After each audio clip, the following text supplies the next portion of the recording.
नमस्कार, मैं अंजना और आप देख रहे हैं अभ्यंक न्यूज नेटवर्क, भारत का सबसे सर्वाधिक खबरों वाला चैनल, जो आपको निष्पक्ष सच्ची खबरें सबसे पहले अभ्यंक न्यूज नेटवर्क पर मिलती हैं। वक्फ कानून को लेकर मोदी सरकार के 1332 पन्नों के हलफनामे में क्या खास, अब सुप्रीम सुनवाई का इंतजार।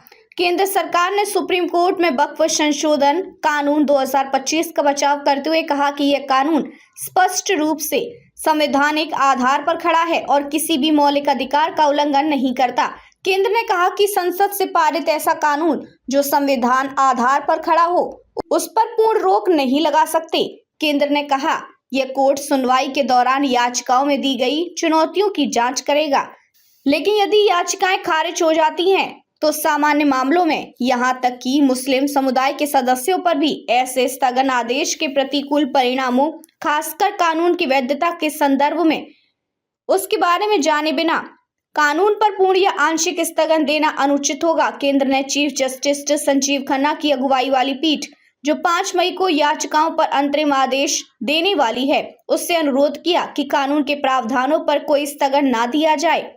केंद्र ने अपने 1332 पन्नों के हलफनामे में शीर्ष अदालत से कानून की वैधता को चुनौती देने वाली उन याचिकाओं को खारिज करने का आग्रह किया जिनमें कानून के कुछ प्रावधानों के बारे में शरारतपूर्ण झूठी कहानी गढ़ी गई है। सरकार ने कहा वक्फ कानून राज्य की विधायी शक्ति का एक वैध और विधि सम्मत उपयोग है जो वक्फ संस्था को मजबूत करता है। यह कानून वक्फ प्रबंधन को संवैधानिक सिद्धांतों के साथ जोड़ता है और समकालीन समय में वक्फ के समग्र कार्यान्वयन की सुविधा प्रदान करता है।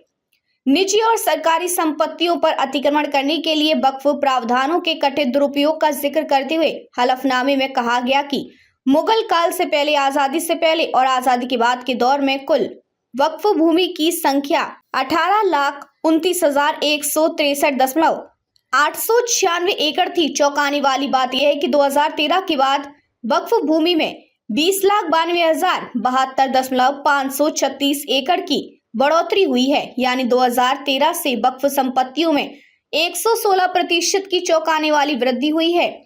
केंद्र ने 8 अप्रैल तक वक्फ वाय यूजर संपत्तियों के आवश्यक पंजीकरण के बारे में दिए गए तर्कों का भी ये कहते हुए विरोध किया कि यदि इस प्रावधान में अंतरिम आदेश के जरिए हस्तक्षेप किया तो यह न्यायिक आदेश के जरिए कानून बनाने की व्यवस्था करने जैसा होगा। केंद्र ने कहा कि किसी वक्फ वाय यूजर संपत्ति के वास्तविक होने का दावा करने के बाद भी संपत्ति यदि पंजीकृत नहीं है तो इस बारे में तर्क देने के लिए अब बहुत देर हो चुकी है। सरकार ने कहा कि वक्फ संशोधन कानून यह सुनिश्चित करता है कि किसी भी व्यक्ति को अदालत की पहुंच से वंचित नहीं किया जाए। वक्फ कानून यह भी सुनिश्चित करता है कि नागरिकों के संपत्ति के अधिकार, धार्मिक स्वतंत्रता और सार्वजनिक दान को प्रभावित करने वाले निर्णय निष्पक्षता और वैधता की सीमाओं के भीतर किए जाएं। कानून में किए गए संशोधन की मंशा वक्फ प्रबंधन में न्यायिक जवाबदेही, पारदर्शिता और निष्पक्षता सुनिश्चित करना है। ताजा खबरों के लिए अभ्यंक न्यूज नेटवर्क पेज को फॉलो करें और लाइक करें, सब्सक्राइब करें, बेल आइकन को दबाना ना भूलें। अगर आप हमें फेसबुक, ट्विटर, इंस्टा के माध्यम से देख रहे हैं तो फॉलो, कमेंट करना ना भूलें।